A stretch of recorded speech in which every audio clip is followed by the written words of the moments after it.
Good morning, everybody. Today I'm going to try and show you how to do a mosaic out of magazine papers. I choose the National Geographic magazines. I have a whole bunch of them. These papers work really, really well because they're a thicker kind of paper and it holds the glue so it doesn't get ruined and peel up and curl. This paper definitely is the best one to use. You go through whatever piece you're going to be making. You find the color that you want. The best colors, the best textures. If you look at this one, it has great texture in here. You got all the different greens. This one would have browns and blues, more colors of the textures, and just find whichever ones you want. And when you get a bunch of the colors, I will come back and I will show you what we'll be doing. Okay, I've pulled a few pieces, a few magazine pieces. It does not matter the subject because what we're going to do is cut up these papers. So get yourself, look at really good quality pictures of different textures, different, all in the same hue. The browns, I'm going for brown. Again, it depends on what you're making. I happen to be making a tree. So once you get the brown papers that you want, we're going to start cutting them up into small triangles. I will show you that in 1 second. Okay, now that we've chosen the papers that we want, we're going to start, trim the edge. It doesn't matter. You don't have to have any kind of rhyme or reason here. Just make them all neat. I like to do all mine at the same time to get them neat. It's just how I like to work. But once you get all of yours neat, we'll meet you back here. Okay, now that we have all of our papers nice and neat, we're going to start cutting them into triangles. Small, just little triangles. Try not to double cut because it makes a weird edge, but you're going to end up with a bunch of little triangles, all different sizes. Random, just as random as you can possibly be. And you just do that with all your paper.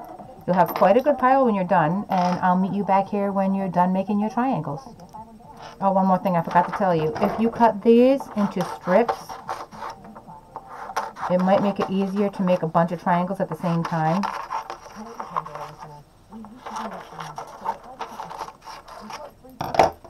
That way you can pile them up and do a bunch of triangles at once. It seems to always, work a little bit better for you. So, but again, now you have a bunch coming at the same time. But you just finish making your triangles, and I'll meet you back here in a minute. I will do this last bunch with you. Again, it doesn't matter what shape. Just try to get some small, some large, as long as they're basically pointy on the ends. That's kind of what we're going for this look. This can be the tedious part. Finding the paper and cutting it out is, I think, the most tedious part. Okay, now that we have our pile, you want to mix it up so all the different papers are mixed together, all the colors, so that none of them are really too close together. And that's the next bunch we'll get to, so let's just put this over here for a second. And now I will show you we'll be using the gloss Mod Podge. I like the gloss look better, kind of holds the papers better because the papers themselves are glossy. So if you use the glossy Mod Podge, it actually works really, really well. And we're going to get a soft brush with it, preferably one with like this kind of bristle, so the glue will really stick inside. And you don't want a hair brush because it tends to leave little bits of hair around and it's not good for the piece. But we'll get started in 1 minute. Okay, so I got my brush that I usually use for this. It's just an old brush with the bristles that are not hair. And what we'll be doing is, we're going to be using, I'm using a piece, this is a square of canvas, but you can use paper if you wish. Just make sure it's a thick paper, like a watercolor paper, because that's made to hold the glue. And if you don't, the glue will not look too well on here. But I'll show you what to do in a second. Okay, so you're going to decide what you want to do. I'm making a tree with mine. So I'm going to just move this up so you can see it a little bit better and get my paper out of the way. I'm starting on the end here. What you're going to do is you're going to take your Mod Podge. I put mine in the cover. It's a little easier to work with. But you're going to take a little bit on your brush. Brush it onto the canvas where you think you want to start whatever you're going to make. Again, I said I'm making a tree, so I'm going to start mine on the bottom to make it look like it's coming out of the bottom. Make sure you get a pretty good coat on here. It doesn't matter how it is because whatever position you're going in, it's just going to match really well anyway. It can be thick. You want it to kind of be a little bit thick anyway. Then what you're going to do is take a little bit of your paper, just pile it on a canvas, and so you can pick which different colors you want. And I find it easier to pick up with the brush, to pick up each piece, and it kind of works better. And then you just put it wherever you want it. It's okay if it comes off the board, and then you're going to go over it gently to make sure it's completely stuck where you want it to be. Then you go on with your next piece. Pick it up with your brush if you want to. And again, no rhyme or reason, random. Random is the key. You just want to start placing it on your canvas and try and make it in the shape of whatever you're going for. Again, tree. But I have made others that are just abstract, not really much of anything. It all depends on what you're in the mood for. I mean, and you can make these like different styles, shapes, colors. You can make them any way you want, any picture you want. As long as you follow this basic idea, you can get a whole bunch of things done. It's really neat. Try and look at what you're using as well, the different papers and different textures, and don't forget to go back and get some of your glue when you need it. You want it to be kind of wet. If it's over wet, just brush it through because it could make a couple wrinkles and you're trying to avoid that. But go for whatever look you think you want in your piece. There are really no mistakes that you can make in this. I mean, it's just all kind of random. Just however you want it to look. It doesn't really matter. Just try and make sure your colors stay the same, because the opposite sides of the paper are different colors. So you want to kind of keep that the way you want it. But keep going, and I'll see you back in a few minutes. Just wanted to show you the progress. I'm kind of trying to make a branch out of this piece. Try not to make too many straight lines with it. Like, try and get some kind of flow with it to go. The more you do it, the easier it gets. You just got to learn to move them a little bit better when it's still able to be moved with the glue. Because if you let it sit too long, then you can't move the piece, and it gets a little harder to move. But just try and kind of go with it.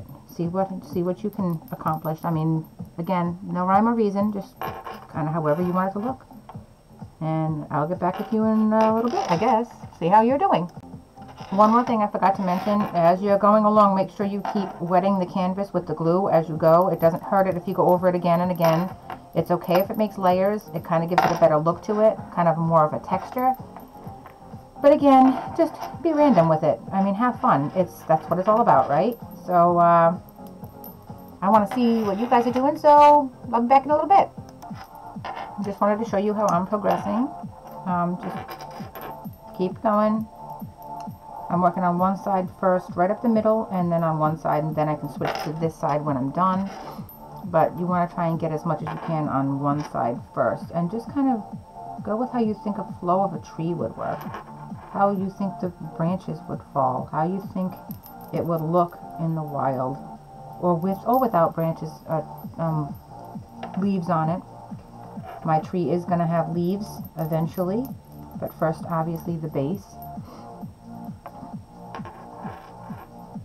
And this I find very enjoyable and relaxing, just to keep right on going with the tree, just to see what happens, see what shows up.